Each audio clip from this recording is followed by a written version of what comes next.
Hello everyone, अपनी polity MCQ की series का नेक्स्ट पार्ट स्टार्ट करते हुए चलिए शुरू करते हैं। Which of the following age is demarcated to be qualified as a member of Rajya Sabha. Rajya Sabha का मेंबर होने के लिए कितनी एज होनी जरूरी है? तो वो है 30 ईयर। हमारा आंसर हो जाएगा B. Consider the following statements. हाँ, और ये ध्यान रखना कि जो लोकसभा है उसकी जो क्वालिफिकेशन के लिए एज होती है वो 25 ईयर्स होती है।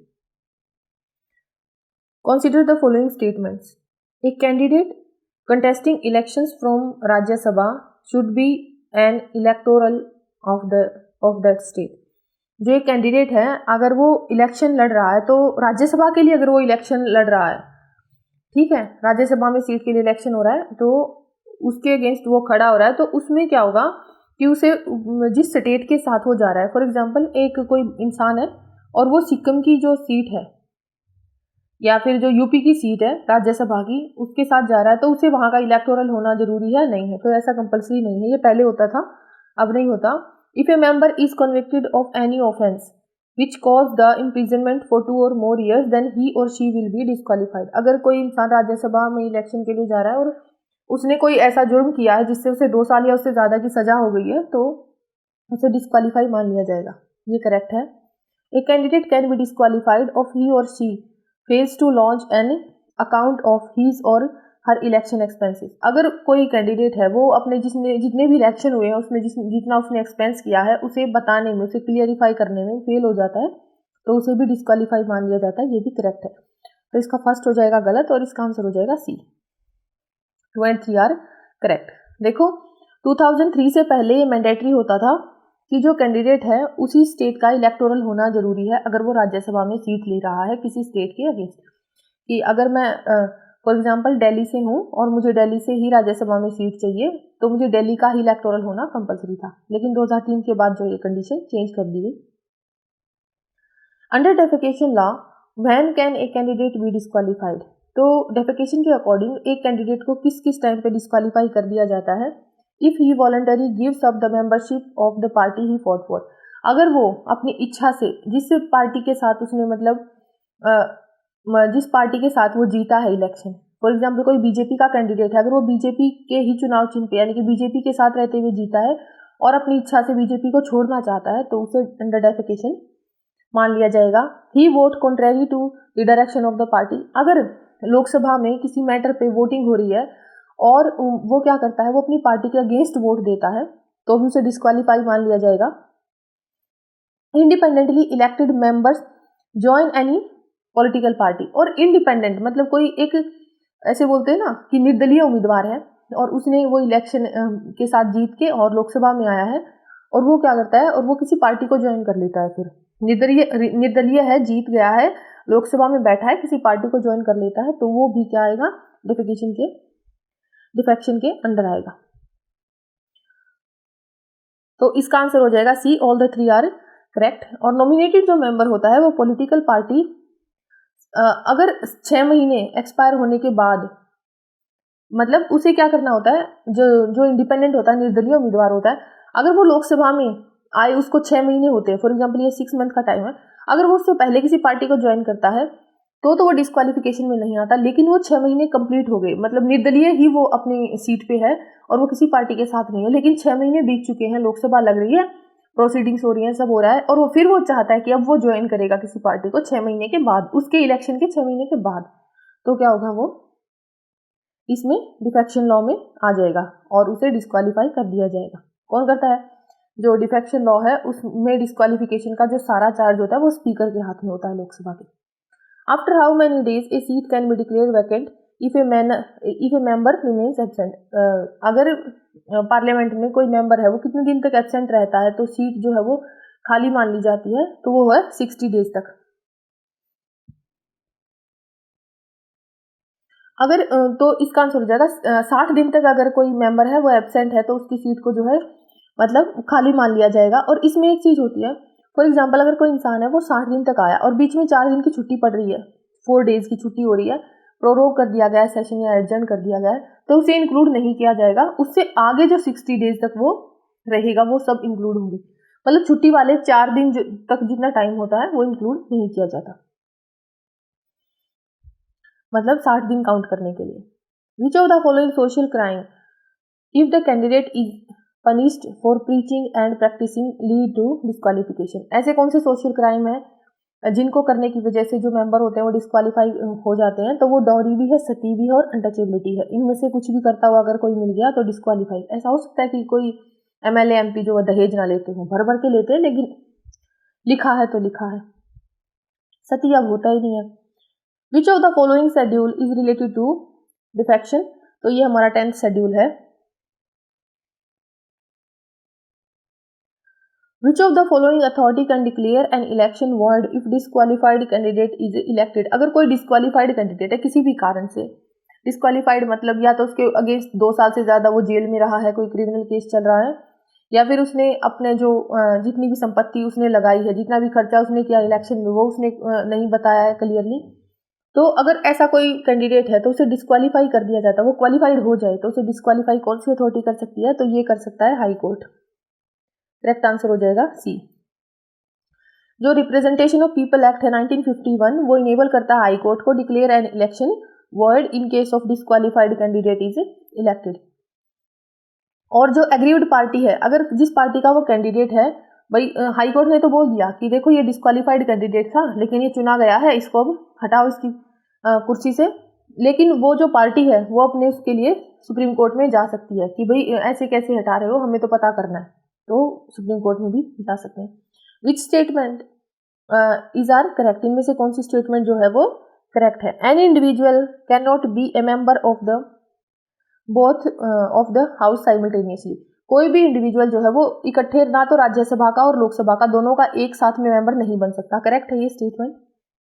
If anyone is elected to both the houses he is suppose to intimate within 10 days about the house he wants to serve. अगर कोई इलेक्ट हो भी जाता है, बाई चांस कोई लोकसभा और राज्यसभा में दोनों में इलेक्ट हो गया है, तो उसे 10 दिन के अंदर अंदर बताना होता है कि मैं राज्यसभा में रहना चाहूंगा या लोकसभा में रहना चाहूंगा, और उसे एक को खाली करना पड़ेगा। तो ये भी करेक्ट है। If a sitting member of one house is also elected on the other then the seat in the first house become vacant. अगर कोई सीटिंग मेंबर है, देखो एक सीटिंग मेंबर है, फॉर एग्जाम्पल वो लोकसभा में सीटिंग मेंबर है और राज्यसभा में इलेक्शन हो रही थी और उसे इलेक्ट कर लिया गया राज्यसभा में, तो उसे जो है अपनी पहली सीट खाली करनी पड़ेगी और तब जाके वो राज्यसभा का मेंबर बनेगा। तो ये भी करेक्ट है। तो आंसर हो जाएगा सी। 1 2 3 आर आंसर हो जाएगा सी। D 1 2 3 are correct. और इससे अलग क्या होता है? If a person is elected on 2 seats in the house he should choose one.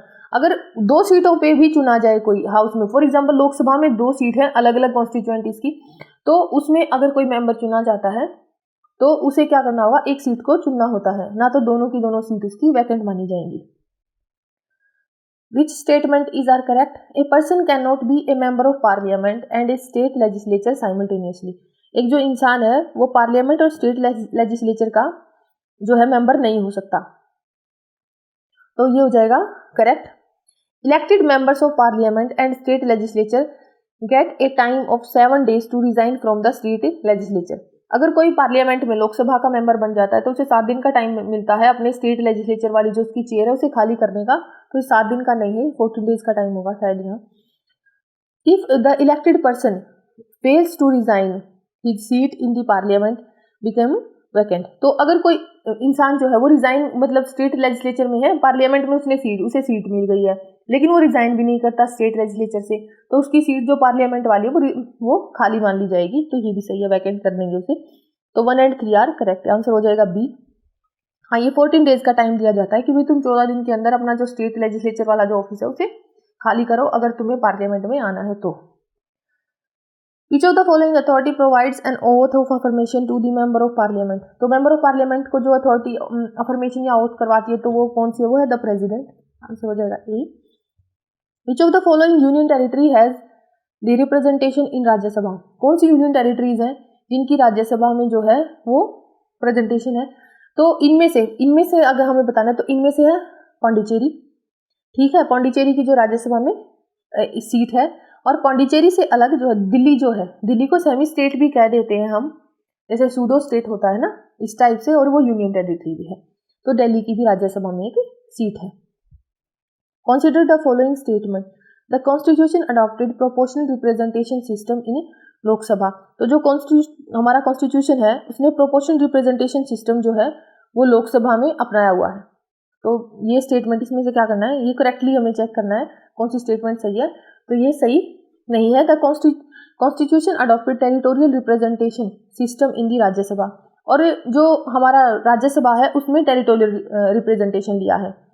Single transferable vote system is adopted in the election of Rajya Sabha president, vice president and legislative council. तो जो single transferable जो vote system है ये adopt किया गया है किस किस के इलेक्शन में, राज्यसभा, प्रेसिडेंट, वाइस प्रेसिडेंट और लेजिस्लेटिव काउंसिल के इलेक्शंस में। तो इसका आंसर हो जाएगा ओनली 3। देखो हमारे कॉन्स्टिट्यूशन ने क्या किया है, इन्होंने लिखा था कि the constitution adopted proportional representation system इन लोकसभा। तो प्रोपोर्शनल जो रिप्रेजेंटेशन सिस्टम है वो राज्यसभा में है, ये राज्यसभा में है प्रोपोर्शनल रिप्रेजेंटेशन, और टेरिटोरियल रिप्रेजेंटेशन जो है वो लोकसभा में है। तो ये उल्टा कर दिया था, तो इसलिए दोनों गलत हो गए थे। आंसर हो जाएगा इसका which statement is are correct. इनमें से कौन सी स्टेटमेंट जो है वो करेक्ट है। Rajya Sabha is considered as the continuing chamber. जो राज्यसभा होती है उसे कंटिन्यूइंग चैम्बर कहा जाता है। Where 1/3 of the members are retired every second year, और जहाँ पे 1/3 जो मेंबर होते हैं वो हर सेकेंड ईयर में रिटायर होते हैं। तो ये करेक्ट है। राज्यसभा को कंटिन्यूइंग क्यों कहा जाता है, क्योंकि एक तो राज्यसभा के जो मेंबरशिप का जो टाइम होता है वो 6 साल होता है, फिर हर दूसरे साल जो है क्या होता है 1/3 जो मेंबर है, यानी कि इन 6 में से इनके 1/3 कितने हो गए, 2। तो हर साल क्या होता है, फॉर एग्जाम्पल अगर टोटल 6 मेंबर है और उनमें से हर दूसरे साल 2 मेंबर को रिटायर कर दिया जाए, फिर भी कंटिन्यूटी में बचे रहेंगे, है ना, और नए सिलेक्ट होते रहते हैं। ऐसे हर 2 साल में न्यू आते रहते हैं, पुराने जाते रहते हैं। तो इसलिए कंटिन्यूइंग चैम्बर इसे कहा जाता है। The retiring members are not eligible for reelection. जो रिटायर हो जाते हैं वो री इलेक्शन नहीं करवा सकते, ऐसा नहीं है, आते हैं वापस होके वहीं बैठे रहते हैं बहुत बहुत। तो कितने साल तक लगातार मनमोहन सिंह जी जो है वो राज्यसभा के मेंबर रहे हैं, अभी जो उन्होंने रिटायरमेंट ली है।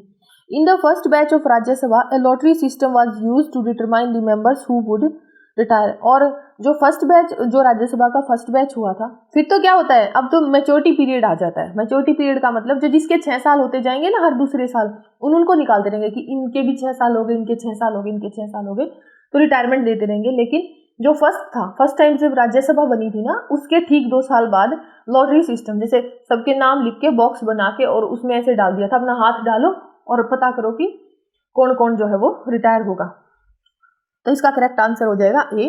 वैसे तो निकालना आसान नहीं था, सब सोचते पार्शियलिटी हो गई, तो ऐसे पर्ची पे नाम लिख के डाल दे, एक टाइप से लॉटरी सिस्टम ही बना लिया था। Once an emergency comes to seize how long the extension for Lok Sabha can run. और जब इमरजेंसी लग जाती है तो जो लोकसभा वो ज्यादातर कितने टाइम तक एक्स्ट्रा, मतलब उसको टाइम मिल सकता है, 5 साल का पीरियड होता है लोकसभा का, तो वो मैक्सिमम 6 मंथ तक उसको एक्सटेंड कर सकते हैं। तो आंसर हो जाएगा D. Which statement is are correct with respect to special knowledge of nominated members in Rajya Sabha, the nominated members can come from. तो इनमें से कौन सी स्टेटमेंट सही है कि जो नॉमिनेटेड मेंबर होते हैं वो इनमें से कहाँ से आ सकते हैं। तो देखो नॉमिनेटेड मेंबर होते हैं 12, वो कहाँ से आ सकते हैं, वो आर्ट के होते हैं, साइंस के होते हैं, लिटरेचर के होते हैं और सोशल साइंस के होते हैं। तो ये all of the above are correct. Answer हो जाएगा D. Each of the following is the number which represent Lok Sabha members as representatives of the state। तो कितने जो होते हैं नंबर जो है लोकसभा में वो स्टेट को रिप्रेजेंट करते हैं। तो इसका करेक्ट आंसर है 530 लोकसभा मेंबर जो हैं जो स्टेट को रिप्रेजेंट करते हैं। और एट प्रेजेंट वहां पे कितनी सीट्स हैं, वो है 545 मेंबर्स हु सिट इन दी लोकसभा, जो 545, और जो मैक्सिमम लिमिट है हमारी वो 550 है। और जो बैठते हैं ना, जो स्टेट से आते हैं वो 530 मेंबर्स आते हैं, स्टेट से जो टोटल आते हैं। तो अभी उसे डिलिमिटेशन कहते हैं कि लोकसभा में जब सीट बढ़ानी होती है तो जितनी बार क्या होता है, डिलिमिटेशन कमीशन बनाते हैं कि किस स्टेट में जैसे ज़्यादा जनसंख्या होगी तो लोकसभा में कौन आते हैं, जो जनसंख्या को रिप्रेजेंट करते हैं, पॉपुलेशन को रिप्रेजेंट करते हैं, वो आते हैं ना। तो पॉपुलेशन के हिसाब से जब भी सेंसस होता है तो उसके बाद डिलिमिटेशन कमीशन बनता है, वो बताता है कि किस स्टेट में कितनी पॉपुलेशन होगी और हमें कितनी कॉन्स्टिट्यूएंसी से कितने मेंबर्स को और बुलाना है। ठीक है, द मैक्सिमम लिमिट जो है हमारे हाउस की वो 550 है एट प्रेजेंट, वहां पे 545 मेंबर्स हैं जो लोकसभा में बैठते हैं। Which of the following constitutional amendment act reduce, इसमें से देखो ये है जो 2 मेंबर एंग्लो इंडियन की जो सीट थी वो हटा दी गई है, जो अमेंडमेंट हुई थी लास्ट उसमें एंग्लो इंडियन की, तो 543 सीट्स है, 2 जो है नॉमिनेटेड में एंग्लो इंडियन की जो सीट थी वो हटा दी गई। Which of the following constitutional amendment act reduce the age of voting from 21 to 18, तो कौन सा अमेंडमेंट एक्ट हुआ था जिसकी वजह से जो वोटिंग एज थी वो 21 से घटाकर 18 कर दी गई थी, तो उसे 61st अमेंडमेंट एक्ट बोलते हैं, बहुत इंपॉर्टेंट है ये। Which statement is are correct? 84th Constitutional Amendment Act extended the provisions of reservation till 2020. जो 84th Constitutional Amendment थी उसने जो रिजर्वेशन थी वो 2020 तक एक्सटेंड कर दी थी। और the 84th Constitutional Amendment Act 2001 opted for refixing the reserved seat taking 1991 population figures at the base। तो 84th जो है उसमें एक्सटेंशन नहीं हुई थी, उसमें क्या किया था उन्होंने, जो क्या किया था, जो 1991 में जो सेंसस हुआ था ना उसको बेस मानकर फिर से जो सीट है उनको रीफिक्स किया था कि कितनी रिजर्व की जो सीट है वो चाहिएगी, तो इसका आंसर हो जाएगा बी। देखो the constitution 95th constitution amendment act हुआ है 2009 में, उसने एक्सटेंड किया है the period of reservation seat of the schedule caste and schedule tribe representation of Anglo-Indians in the Lok Sabha and the State Legislative Assembly for another 10 years till 26 जनवरी 2020। ये किसने किया था? ये किया था 95th अमेंडमेंट एक्ट ने। ये हुआ है 84th में नहीं, 95th अमेंडमेंट एक्ट में। Which statement is are correct? The Delimitation Act has enacted 4 times so far। जो Delimitation Act है वो 4 बार इनेक्ट हो चुका है, 4 बार उसे इनेक्ट किया जा चुका है, ये सही। 42nd constitutional amendment act froze the allocation of seats of Lok Sabha till 2000 at 1971 level. जो 42nd कॉन्स्टिट्यूशनल अमेंडमेंट एक्ट हुआ था उसने लोकसभा की जो सीट है उन्हें 2000 तक, मतलब टिल 2000 तक, जो ईयर 2000 है वहां तक उसको फिक्स कर दिया था कि जैसे 1971 में जितनी सीट है और वो है वैसे ही वैसे रहेगा टिल 2000। ठीक है, फिर 84th constitutional amendment act change in 2000 change for the year 25 more years till 2026। और 84th जो कॉन्स्टिट्यूशनल अमेंडमेंट एक्ट था उसने क्या किया कि 1971 को ही लोकसभा का जो सीट है उनका बेस मानते हुए उन्होंने उसको नेक्स्ट 25 ईयर्स के लिए एक्सटेंड कर दिया था टिल 2026। तो इसका करेक्ट आंसर हो जाएगा सी, ऐसा ही हुआ था क्योंकि 84th कॉन्स्टिट्यूशनल अमेंडमेंट एक्ट में इन्होंने जो सारी सीट वगैरह हैं उनका से बोला था कि अब इसे नहीं चेंज करेंगे, क्योंकि चेंज करना था 2000 सेंसस के बाद, तो इन्होंने ऐसा नहीं किया था उसे। और ये आया था 2001 में, 84th कॉन्स्टिट्यूशनल अमेंडमेंट एक्ट आया था 2001 में। और ये एक्ट क्या करता है, डिलिमिटेशन क्या बताता है कि जो रीएडजस्टमेंट होती है सीट की, उनको रीलोकेशन होती है उसे करते हैं टेरिटोरियल कॉन्स्टिट्यूएंसीज की।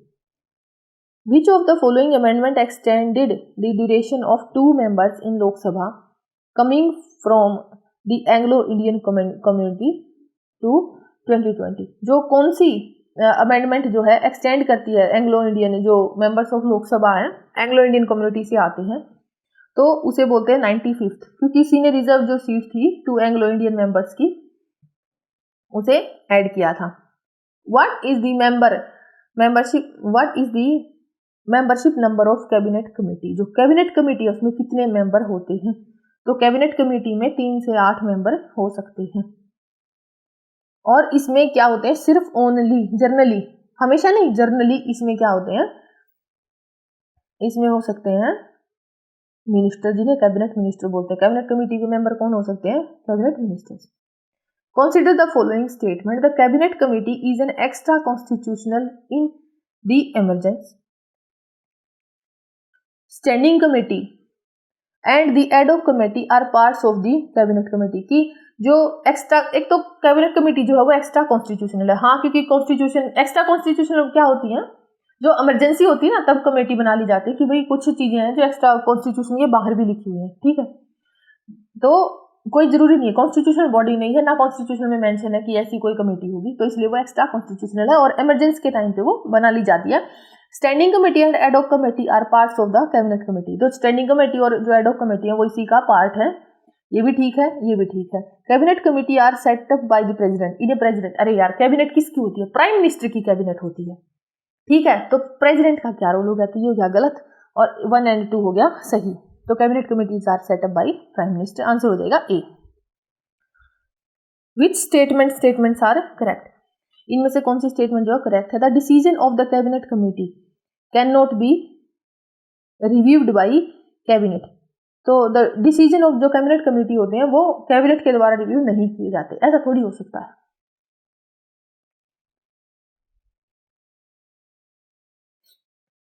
ये हो जाएगा, उसे वो रिव्यू कर सकते हैं खुद के डिसीजन, और कौन रिव्यू करने आएगा उनको? कैबिनेट ही रिव्यू करेगा उनको। Political affair committee deals with the all policy matters pertaining to domestic and foreign affairs. जो पॉलिटिकल अफेयर कमेटी होती है ना वो पॉलिसी मैटर्स पे डिस्कस करती है, चाहे वो डोमेस्टिक हो या फॉरेन हो, ये करेक्ट है। याद रखना पॉलिटिकल अफेयर कमेटी जो पॉलिसी मैटर्स होते हैं डोमेस्टिक और फॉरेन अफेयर के पॉलिसी मैटर्स को कौन सी कमेटी डिस्कस करती है? होती है political affair committee. Parliamentary affair committee looks after the progress of government business in the parliament. और पार्लियामेंट में जो गवर्नमेंट बिजनेसेस होते हैं उनको लुक आफ्टर करने के लिए होती है पार्लियामेंट अफेयर कमेटी। यानी कि पार्लियामेंट में जो अफेयर हो रहे हैं उनको कौन देखती है? वो देखती है पार्लियामेंट्री अफेयर कमेटी। तो इसका आंसर हो जाएगा सी। आंसर हो जाएगा सी। 2 और 3 आर करेक्ट। और जो डिसीजन होते हैं कैबिनेट कमेटी के वो कैबिनेट के द्वारा ही रिव्यू किए जाते हैं। Which of the following authority heads of the political affair committee? इनमें से कौन सी अथॉरिटी जो है वो पॉलिटिकल अफेयर कमेटी की हेड होती है? तो वो होता है prime minister. Correct answer is C. Prime minister is the head of the political affair committee और ये सबसे मोस्ट पावरफुल कमेटी होती है क्योंकि ये होम और फॉरेन दोनों टाइप के अफेयर्स पे ध्यान रखती है। Which statement is are correct? At present Rajya Sabha has 229 members from the states. इस टाइम पे जो राज्यसभा है उसमें 229 मेंबर्स हैं अलग अलग स्टेट्स के जो रिप्रेजेंट कर रहे हैं। Rajya Sabha can have 12 nominated members, ये भी करेक्ट है, ये भी करेक्ट है। President is the authority to nominate the members in the Rajya Sabha, सही है क्योंकि देखो आर्ट साइंस सोशल साइंस से वो आते हैं। In Rajya Sabha the states are represented by the proportional representation and single transferable vote. देखो जो स्टेट्स होते हैं ना उनको रिप्रेजेंट किया जाता है प्रोपोर्शनल रिप्रेजेंटेशन से कि कितने लोगों को राज्यसभा में कितनी सीट मिलेंगी इस तरह से, और जो है उनका सिलेक्शन होता है सिंगल ट्रांसफरेबल वोट के थ्रू। तो इसका आंसर हो जाएगा D. All the above are correct. 1, 2, 3 और 4 आर करेक्ट। अनलाइक अमेरिका, देखो अब अमेरिका का देख लेते एक बार। In India different number of members comes from the different states. For instance from Uttar Pradesh 31 members. देखो ऐसे बोल रहे हैं जो रिप्रेजेंटेशन होती है राज्यसभा में, जितनी राज्यसभा में आते हैं स्टेट में जितनी जनसंख्या होती है ना उस जनसंख्या के हिसाब से राज्यसभा में कितने मेंबर आएंगे, ऐसे होता है। लेकिन अमेरिका में कैसा है, अमेरिका का जो अपर हाउस है वहां पे क्या है, वहां पे हर स्टेट से, अगर वहां पे 50 स्टेट्स हैं तो उनके अपर हाउस में 100 मेंबर होंगे, यानी कि हर स्टेट से 2 मेंबर आ रहे हैं। हमारे यहाँ ऐसा नहीं है, हमारे यहाँ लोगों को रिप्रेजेंट करने के लिए ही राज्यसभा में जाते हैं, वहां की जितनी कॉन्स्टिट्यूएंसीज बन रही हैं तो उसके हिसाब से मेंबर जाते हैं। फॉर एग्जाम्पल उत्तर प्रदेश में 31 है और त्रिपुरा में सिर्फ 1, क्योंकि त्रिपुरा छोटा स्टेट है, वहां पे लोग कम है, रिप्रेजेंटेशन कम है, तो उस हिसाब से। और उत्तर प्रदेश की जनसंख्या तुम्हें पता ही है, वो दुनिया में अपने आप में ही 5वां सबसे ज्यादा पॉपुलेशन वाला मुल्क है, मतलब देश है कहने के बाद, तो 31 वहां से आते हैं। Which of the following authority chairs the parliamentary affair committee? इनमें से पार्लियामेंट्री जो अफेयर कमेटी होती है उसे कौन सी अथॉरिटी चेयर करती है? पार्लियामेंट्री अफेयर्स के लिए कौन होगा? वो होगा होम मिनिस्टर। अब होम मिनिस्टर कौन है, कौन चेयर कर रहा होगा? अमित शाह। Which of